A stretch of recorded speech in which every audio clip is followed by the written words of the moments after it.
면서 창의적인 교육 현장 곳곳을 돌아다닌 끝에 대한민국 엄마들이 꿈꾸는 덴마크식 교육법을 책으로 펴낸 그녀 김영희. 열린 사고의 1등 인재를 키워내는 덴마크의 독특한 교육 비결이 지금 와이드 인터뷰에서 낱낱이 밝혀집니다. 덴마크 학교의 교실에서는 선생님들이 일일이 무엇을 하라고 지시하지 않는다고 합니다. 대신 프로그램을 짜서 학생들이 스스로 알아서 하게 한다는 건데요. 어떻게 보면 우리나라 교육 현실에서는 좀 불가능할 것처럼 보이는 그런 꿈의 교육 현장이라고도 할 수 있을 것 같습니다. 맞습니다. 그래서 오늘 와이드 인터뷰 시간에서는요, 이 덴마크 교육에 대해서 좀 얘기를 나눠보기 위해서 그 덴마크 교육 현장을 생생하게 담은 그런 저서죠. 대한민국 엄마들이 꿈꾸는 덴마크식 교육법을 펴내서 화제가 되고 있는 김영희 선생님을 모셨습니다. 어서 오십시오. 안녕하세요. 책 제목부터가 엄마들의 눈을 확 잡아 끌어요. 대한민국 엄마들이 꿈꾸는 덴마크식 교육법. 이 책 내용을 먼저 좀 간단하게 소개를 해주실까요?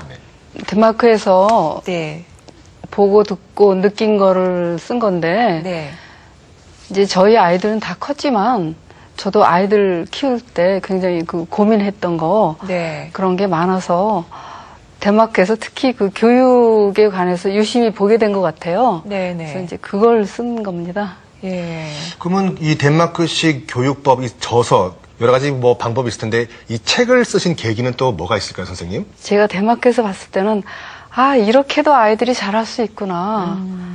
이제 그렇게 생각을 했어요. 그래서 그런 걸 좀 말하고 싶었어요. 꼭 우리처럼 힘들게 하지 않아도 아이들이 행복하게 자랄 수 있다.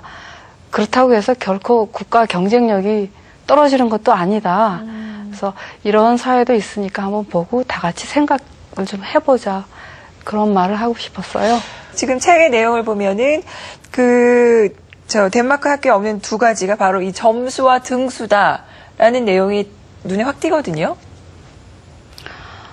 제가 책에서도 이야기를 했지만 덴마크 학교에서는 그러니까 아이를 지금 우리처럼 성적으로만 모든 거를 애들을 잣대를 들이대서 그런 게 아니라 이 아이들은 저마다 타고난 다른 능력이 있다. 어떤 아이는 공부를 잘하고 또 어떤 아이는 다른 체육도 잘하고 어떤 아이는 노래도 잘 부르고 그런 걸 믿는 거죠. 그래서 그 성적이라는 잣대 하나로만 애들 재지 않고 저마다 타고난 능력이 있다.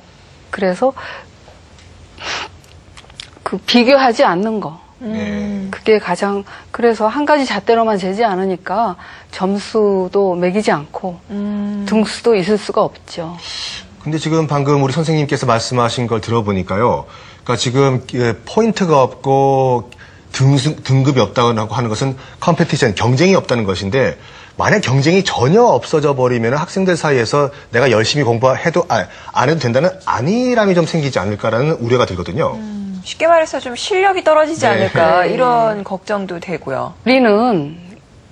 우리 생각에는 애들이라는 게 목표가 있고 그 목표를 향해서 달려가야 하는 어떤 그런 걸 그렇게 생각을 많이 해요. 근데 저는 이걸 거꾸로 한번 좀 생각을 해봤으면 좋겠어요. 그러니까 아이가 어떤 좋아하는 것을 한다면 하지 말라 그래도 하죠. 그래서 아이가 자기가 좋아하는 것을 하면서 재미있고 또 행복감을 느끼는 이 자체가 바로 그러니까 목표라는 게 어디 저 밖에 있는 거, 무언가가 되어야 되는 거, 어떤 훌륭한 사람이 되어야 되는 거, 그게 아니고 아이가 내가 막 재밌는 걸 하면서 행복감을 느끼는 거, 이 자체가 사실은 목표가 되어야 되지 않을까. 그래서 그걸 자꾸만 하다 보면은 잘하게 되고 이게 또 자기의 일과도 이제 성장을 해서 일과도 자연스럽게 연결이 되는 거. 이런 게 목표가 되어야지 않을까 하고 생각을 하고요. 제가 덴마크에서 굉장히 학교나 또는 유아원 또는 방과후 학교 이런 걸 방문하면서 인상이 깊었던 게 뭐냐면 그 여러 가지 물론 이제 유아원도 그렇고 유치원도 그렇고 초등학교도 그렇고 이렇게 배우는 데가 많고 방과후 학교에서도 뭐 애들이 해볼 수 있는 게 많아요. 뭐 옷도 만들어 볼 수 있고 목공도 해볼 수가 있고 그 다양한 그 학습 활동이 있죠. 근데 그 중에 꼭 있는 게 뭐냐면 그냥 아무것도 안 하고 있을 수 있는 방이 있어요. 아이가 혼자서 가만히 있을 수 있는 방이 있더라고요. 그 다음에 또 그냥 그 아무것도 안 하고 뒹굴뒹굴 놀 수 있는 방이 있어요. 그게 굉장히 인상이 깊었어요.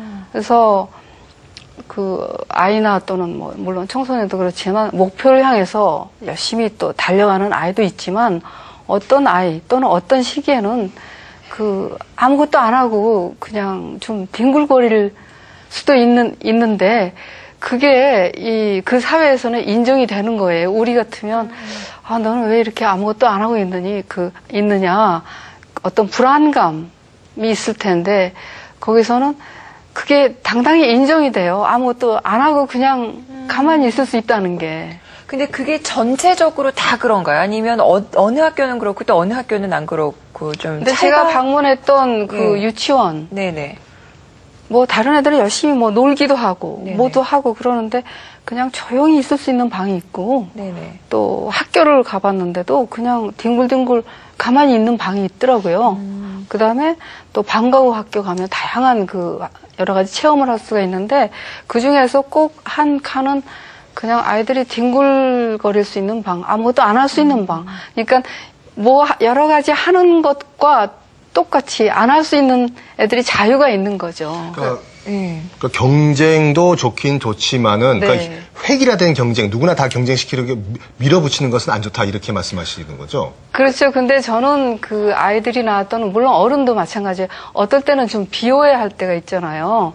그래서 그 아이들이 아무것도 안 하고 있는 것 같지만 사실은 그런 속에서 뭐 무슨 생각도 할 수 있고 뭔가를 배울 수 공상도 있겠죠. 할 수 있고 예. 상상도 할 수 있고 그러면서 그 창조적인 어떤 생각을 해낼 수 있지 않을까. 저희가 이제 궁금한 것은 그런 분위기가 이제 덴마크 학교의 전체적인 분위기인 건지 아니면 일부의 모습인 건지. 그러니까 우리나라에도 저는 그 전체적인 분위기라고 생각하는 게, 아. 그러니까 이 아이와 이 아이를 비교를 하지 않아요. 아, 이 아이는 열심히 공부를 하는 아이, 이 아이는 공부를 뭐 좀 안 하고 조금 노는 아이. 근데 그래서 이 아이가 더 우수한 아이, 이 아이가 좀 열등한 아이, 그게 아니고, 아, 얘는 이렇게 태어났구나. 천성이 공부를 하는구나.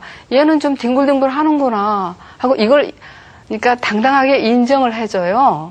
다양성을 인정하는 사회군요. 네. 네.